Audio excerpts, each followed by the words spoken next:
माझा कान या तुरुंगातून बाहेर जाता कामा नये. काय सांगतो मी नीट लक्षात ठेवा. शांत महाराज.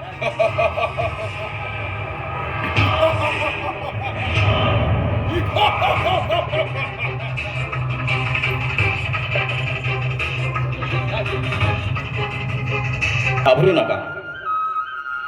तुम्ही दोघांनी मला पुत्र म्हणून पोटी येण्यासाठी माझे कित्येक वर्ष तपश्चर्या केली आहेत आणि तुमच्या या प्रेमामुळे मी प्रसन्न होऊन तुमच्या पोटी जन्म घेत आहे.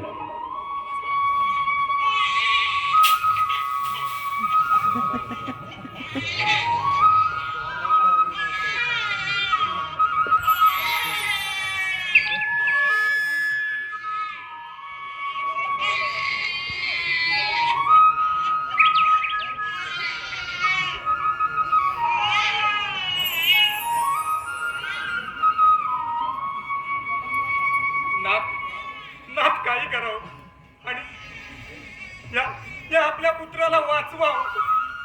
साक्षात भगवंताने आपल्या पोटी जन्म दिला. नाथ काही करावं पण या बाळाला वाचवा. वसुदेव, उशीर करू नकोस. मला त्वरित यमुना नदीच्या पलीकडे गोकुळ नगरीत घेऊन जा. तिथे नंद पत्नी यशोदेने एका कन्येला जन्म दिला आहे आणि यशोदा थकलेल्या निद्रावस्थेत असून तिच्या बाजूला मला झोपवून तेथील कन्याला इकडे घेऊन ये. घाई कर वसुदेव, घाई कर. नाथ पहा, तुरुंगाचे दरवाजे सुद्धा उघडले आणि पहारेकरी सुद्धा पार झोपी गेले. तुम्ही काही करा आणि आपल्या बाळाला वाचवा.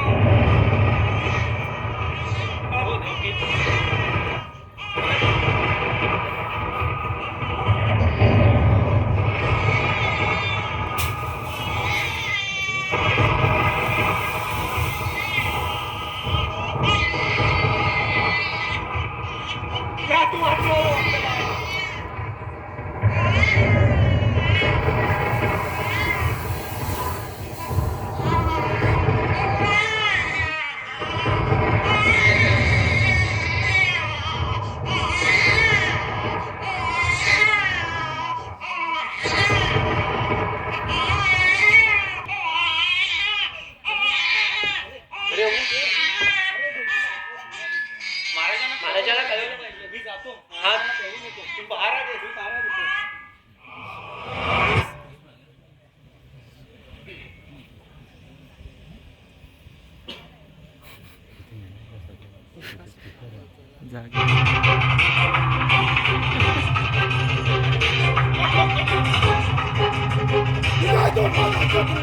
आणि कुठे आहे तो माझा काल आणि कुठे आहे तो तुझा आठवा पुत्र.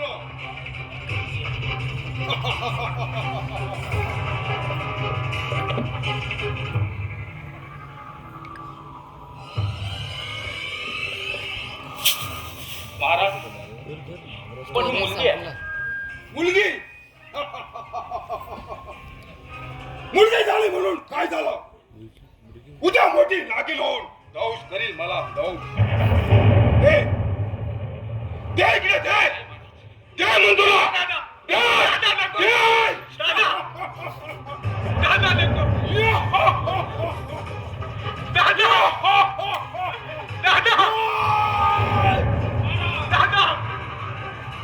मूर्ख कंसा, मला मारून तुला काहीही मिळणार नाही.